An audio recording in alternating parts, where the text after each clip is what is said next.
Mutual fund सही है बोल बोलकर हमने ये बोल दिया कि ये म्यूचुअल फंड बहुत बढ़िया है, लेकिन अल्टीमेटली म्यूचुअल फंड पैसा लगाता कहाँ है? रोहित शर्मा, सचिन तेंदुलकर, धोनी सब टीवी पर आए, सबने बोला म्यूचुअल फंड सही है।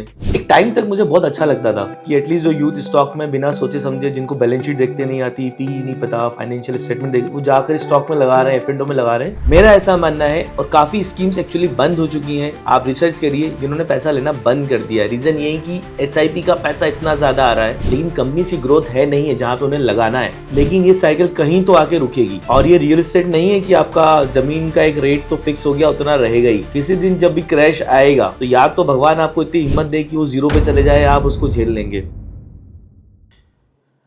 ये जो म्यूचुअल फंड सही है कैंपेन चला है ना, आपको रोहित शर्मा, सचिन तेंदुलकर, धोनी सब टीवी पर आए, सबने बोला म्यूचुअल फंड सही है। एक टाइम तक मुझे बहुत अच्छा लगता था कि एटलीस्ट जो यूथ स्टॉक में बिना सोचे समझे, जिनको बैलेंस शीट देखते नहीं आती, पी नहीं पता, फाइनेंशियल स्टेटमेंट देख, वो जाकर स्टॉक में लगा रहे हैं, एफ में लगा रहे हैं, एटलीस्ट म्यूचुअल फंड में सेफ है। बट अब आज की तारीख में जब मुझे पता है कि, और सारे HNIs और अच्छे CA और फाइनेंशियल्स वाले लोगों को पता है कि ये स्टॉक्स बहुत इन्फ्लेटेड हो चुके हैं, बहुत ज़्यादा, और SIP का पैसा रुक नहीं रहा, क्योंकि वो बेचारा आम आदमी काम कर रहा है, उसका हर महीने सैलरी से SIP कटता है और म्यूचुअल फंड मैनेजर को चले जाता है। आप प्राइवेटली म्यूचुअल फंड मैनेजर से अगर बात करेंगे ना, तो उन पर काफ़ी प्रेशर है कि पैसा तो हर महीने मेरे पास आ जाता है और मुझे मैंडेट मिला है उन्हीं स्टॉक्स में लगाने के लिए जो मेरे म्यूचुअल फंड की स्कीम में आते हैं। लेकिन वो कंपनी तो इतना ग्रो हो नहीं रही, उनका तो रेवेन्यू इतना बढ़ नहीं रहा, लेकिन पैसा हर महीने एज अ डिक्टेशन आ जाता है कि आपको डालना है।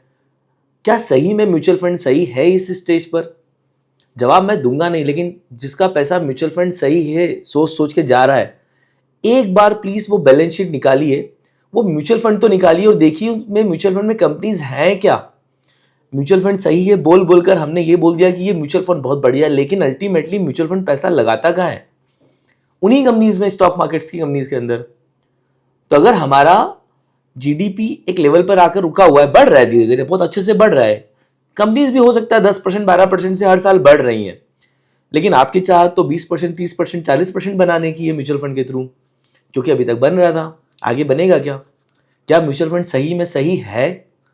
आप एक बार अपने म्यूचुअल फंड में झांक के देखिए कि वो म्यूचुअल फंड किन कंपनीज में पैसा लगा रहा है, वो कंपनीज की बैलेंस शीट निकालवाइए और अपने CA को 1000 रुपए की फीस देके बैठिए प्लीज, यार ये कंपनी प्रॉफिट में है, ये भी देखिए कि क्या इनके प्रमोटर्स ने पिछले साल 2 साल में स्टेक बेचा है। आपका पैसा म्यूचुअल फंड सही है बोल के SIP के थ्रू इन कंपनीज में जा रहा है। मैं ये नहीं बोल रहा हूँ स्टॉक्स में पैसा लगाना सही है, गलत है, या म्यूचुअल फंड सही नहीं है, लेकिन आपको पता होना चाहिए कि आपका पैसा एक्चुअली जा कहाँ रहा है। म्यूचुअल फंड मैनेजर्स का काम है कि आपकी रिस्क कम करना, मेरा ऐसा मानना है, और काफ़ी स्कीम्स एक्चुअली बंद हो चुकी हैं, आप रिसर्च करिए, जिन्होंने पैसा लेना बंद कर दिया है। रीज़न ये है कि SIP का पैसा इतना ज़्यादा आ रहा है, लेकिन कंपनी की ग्रोथ है नहीं है जहाँ पे उन्हें लगाना है, बट क्योंकि उन्हें ये डिक्टेट मिला हुआ है म्यूचुअल फंड के थ्रू कि आपको पैसा लगाना है, तो उनको लगाना पड़ता है, डालना पड़ता है। लेकिन ये साइकिल कहीं तो आके रुकेगी, और ये रियल एस्टेट नहीं है कि आपका ज़मीन का एक रेट तो फिक्स हो गया, उतना रहेगा ही। किसी दिन जब भी क्रैश आएगा तो या तो भगवान आपको इतनी हिम्मत दे कि वो जीरो पे चले जाए, आप उसको झेल लेंगे। और अगर आप में उतनी हिम्मत नहीं है, तो एक बार जाके प्लीज़ चेक करिए कि म्यूचुअल फंड सही है क्या।